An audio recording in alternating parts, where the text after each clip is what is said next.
The third property we want to take a look at here is our multiplication property, or we might hear it called the product property, right? And that says we add our exponents if the bases are the same.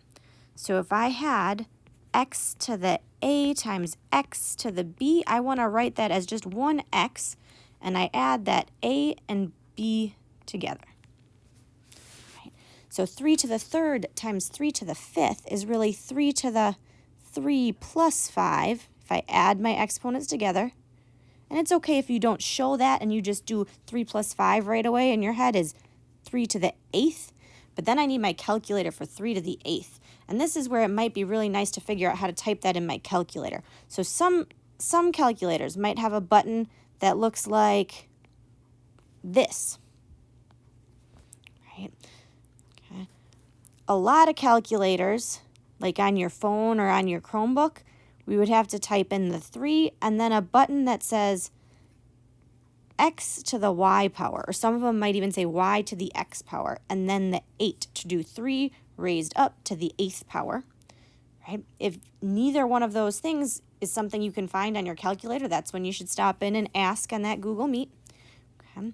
Otherwise, you could take the time to type in 3 to the 8th as 3 times 3 times 3 times 3 times 3 times 3 times 3 times 3.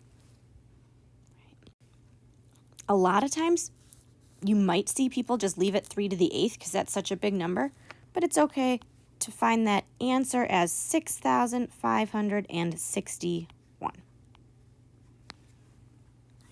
How about with variables?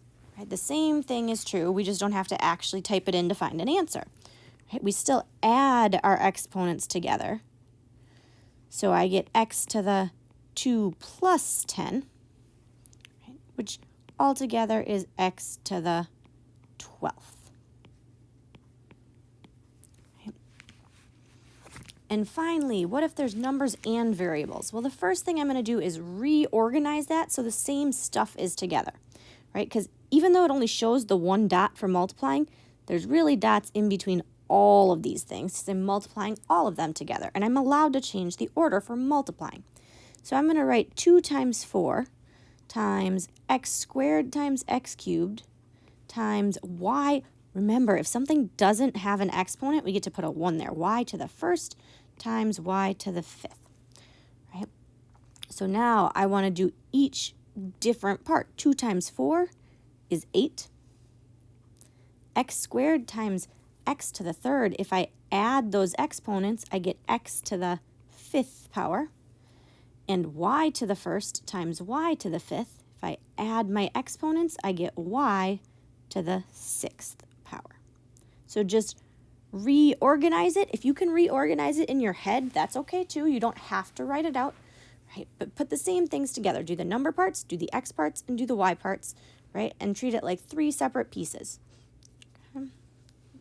It doesn't have to be scary just because it looks like there's lots more there. Just do one part at a time. Again, it's your turn to go ahead and try some of these on your own.